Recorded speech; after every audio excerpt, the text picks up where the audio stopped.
ప్రధాని నరేంద్ర మోదీ ఎల్లుండి కర్నూలు జిల్లాలో పర్యటించనున్నారు. ఈ సందర్భంగా కర్నూలు టోల్ ప్లాజా వద్ద బహిరంగ సభ ఏర్పాట్లు జరుగుతున్నాయి. మోదీ పర్యటనను ప్రతిష్టాత్మకంగా తీసుకుంటున్న కూటమి నేతలు సభ ఏర్పాట్లను దగ్గరుండి పరిశీలిస్తున్నారు. 3 లక్షల మంది సభకు వస్తారని అంచనా. ఇందుకోసం 3 స్టేజీలు ఏర్పాటు చేశారు.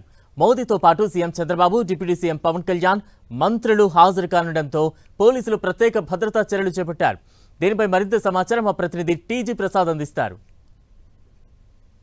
ప్రధానమంత్రి నరేంద్ర మోదీ 16వ తేదీ కర్నూలుకు రానుండడంతో కర్నూలు నగరంలో ఉన్నటువంటి టోల్ ప్లాజా దగ్గర దాదాపు 3 లక్షల జనాభా పట్టేంత బహిరంగ సభను ఏర్పాటు చేయడం జరిగింది. జీఎస్టీని ఏర్పాటు చేసిన తర్వాత ఆంధ్రప్రదేశ్లో జరుగుతున్నటువంటి మొదటి బహిరంగ సభ కానుండడంతో ఇప్పటికే రాష్ట్ర ప్రభుత్వం ప్రత్యేకంగా ప్రతిష్టాత్మకంగా తీసుకోవడం జరిగింది. ఈ కర్నూలు నగరానికి దగ్గరలో ఉన్నటువంటి టోల్ ప్లాజా దగ్గర దాదాపు 50 ఎకరాలలో విస్తీర్ణంలో ఈ బహిరంగ సభకు ఏర్పాటు చేయడం జరిగింది. 3 లక్షల మంది జనాభా పట్టేటువంటి స్టేజీలను ఏర్పాటు చేయడం జరిగింది. మనం ప్రస్తుతం ఏదైతే కర్నూలు టోల్ ప్లాజా దగ్గర ఉన్నటువంటి బహిరంగ సభ స్టేజీ దగ్గర ఉన్నాం. మనం చూడొచ్చు, ఈ స్టేజీ 3 స్టేజీలను ఏర్పాటు చేయడం జరిగింది. దాదాపు 3 లక్షల మంది జనాభా పట్టే బహిరంగ సభకు వచ్చేందుకు వెసులుబాటుతో ఏర్పాటు చేయడం జరిగింది. మొదటగా సెంటర్లో ఒక స్టేజీ ఉంది. అదేవిధంగా పక్కన లెఫ్ట్ ఒకటి, రైట్ ఒకటి స్టేజీలను ఏర్పాటు చేయడం జరిగింది. 3 స్టేజీల్లో ఒక స్టేజీలో 1 లక్ష మంది జనాభా ఉండేటట్లు అధికార యంత్రాంగం అదేవిధంగా రాష్ట్ర ప్రభుత్వం ప్రత్యేకంగా దృష్టి సారించడం జరిగింది. ఇక్కడ ప్రధాని నరేంద్ర మోదీ, రాష్ట్ర ముఖ్యమంత్రి చంద్రబాబు నాయుడు రానుండడంతో పోలీసులు భారీ ఎత్తున బందోబస్తు ఏర్పాటు చేయడం జరిగింది. అనువు ఈ ఎవరికైతే వీఐపీలు, వీవీఐపీలు వస్తారో వారికి ఎలాంటి ఇబ్బందులు లేకుండా ఏర్పాట్లను ప్రత్యేకంగా దృష్టి సారించడం జరిగింది. మనం విజువల్లో చూడొచ్చు, మొత్తం పోలీసులు పహారాలో మొత్తం 3 స్టేజీలు ఉన్న పరిస్థితి కనిపిస్తూ ఉంది. పోలీసులకి ఎక్కడికెక్కడే ఏర్పాట్ల పైన క్షుణ్ణంగా ఐపీఎస్, ఐఏఎస్ అధికారులు పర్యవేక్షణలో ప్రత్యేకంగా దృష్టి సారించడం జరిగింది.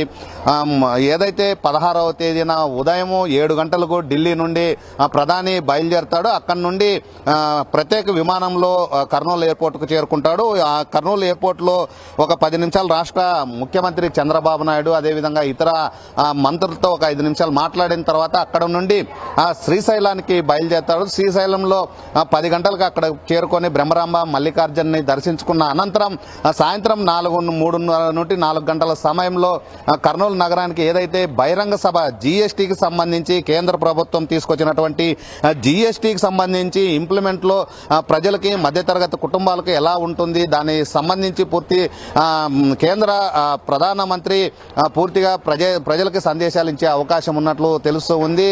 అదేవిధంగా రాయలసీమ అత్యంత వెనుకబాటుకు గురైంది. రాయలసీమ అభివృద్ధి కోసం కూడా ఏదైనా ఒక కీలక నిర్ణయం చేసే అవకాశాలు ఉంటాయని ఇప్పటికే మంత్రులు చెబుతున్న సందర్భం కనిపిస్తుంది. ఇక్కడే జిల్లా ఇన్ఛార్జి మంత్రి నిమ్మల రామానాయుడు అదేవిధంగా కర్నూలు జిల్లా అధ్యక్షుడు తిక్కారెడ్డి ఆధ్వర్యంలో అన్ని ఏర్పాట్లను చకచకా జరుగుతున్న సందర్భం కనిపిస్తుంది. స్టేజీకి సంబంధించి వీవీఐపీలు, వీఐపీలు వస్తున్న సందర్భంలో గతంలో కర్నూలు జిల్లాలో పనిచేసినటువంటి ఐఏఎస్లు, ఐపీఎస్లు కానీ ఇక్కడికి రప్పించి ప్రత్యేకంగా దృష్టి సారిస్తున్న సందర్భం కనిపిస్తుంది. ఎలాంటి అవాంఛనీయ ఘటనలు చోటు చేసుకోకుండా ఎస్హెచ్జి అదేవిధంగా ఎన్హెచ్జి కమాండోస్, బ్లాక్ కమాండోస్, వివిధ విభాగాలకు సంబంధించిన ఐపీఎస్, ఐఏఎస్ అధికారులు మొత్తం ప్రత్యేకంగా దృష్టి సారించడం జరిగింది. ప్రధాని నరేంద్ర మోడీ 16వ తేదీన రానుండడంతో బహిరంగ సభకు సంబంధించి ఎలాంటి అవాంఛనీయ ఘటనలు చోటు చేసుకోకుండా ప్రత్యేకంగా ఏర్పాట్లు చేస్తున్న సందర్భం కనిపిస్తుంది.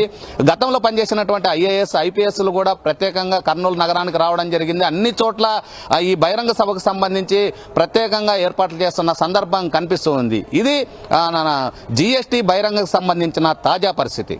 కెమెరామెన్ రమేష్తో టీజీ ప్రసాద్, 10 టీవీ, కర్నూలు జిల్లా బహిరంగ సభ వేదిక నుండి.